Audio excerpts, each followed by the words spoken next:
ఆదిలాబాద్ జిల్లా బౌద్ధ్ మండలంలో పత్తి పంటకు మద్దతు ధర కల్పించాలని డిమాండ్ చేస్తూ రైతులు రాస్తారోకో నిర్వహించారు. రైతు సంఘాలు, అఖిలపక్ష నాయకులు రైతులకు మద్దతు తెలిపారు. పెద్ద ఎత్తున రైతులు రోడ్డుపై బైఠాయించడంతో వాహనాలు ఎక్కడికక్కడ నిలిచిపోయాయి. విషయం తెలుసుకున్న పోలీసులు అక్కడకు చేరుకుని రైతులను చెదరగొట్టారు. అధిక వర్షాలతో అంతంత మాత్రంగానే పంట దిగుబడి వచ్చిందని, ఈ పరిస్థితిలో ప్రభుత్వం మద్దతు ధర ఇవ్వకపోవడం దారుణం అని రైతు స్వరాజ్య వేదిక జిల్లా అధ్యక్షులు సంగపు బొర్రన్న అన్నారు. ప్రతి పత్తి రైతుకు పెట్టిన పెట్టుబడులకు కూడా రాని పరిస్థితి ఉంటుందని నెలకొన్నారు. కేంద్ర ప్రభుత్వం కల్పించుకుని విదేశీ పత్తి దిగుబడులను ఆపి CCI ద్వారా వాణిజ్య కొనుగోళ్లు జరపాలన్నారు.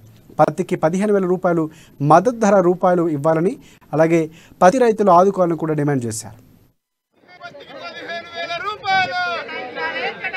ఆదిలాబాద్ జిల్లా బౌద్ధ్ మండలకి వచ్చిన ఎక్స్ రోడ్ వద్ద అన్ని వివిధ పార్టీలకు చెందినటువంటి రైతులందరూ కలిసి రైతులందరూ పత్తి పంటని పండించిన ఎడల కేంద్ర ప్రభుత్వం మొండి వైఖరితో MSPని 6,380 రూపాయలు కేటాయించి ఇవాళ అది గిట్టుబాటు కాక రైతులందరూ రోడ్డెక్కి వారి యొక్క నిరసన తెలియజేస్తూ ఇవాళ క్వింటాల్కి 15,000 రూపాయలు కావాలనే సదుద్దేశంతో మేము రైతులందరం కలిసి ఇవాళ రోడ్డు మీద దిగ్బంధనం చేయడం జరిగింది.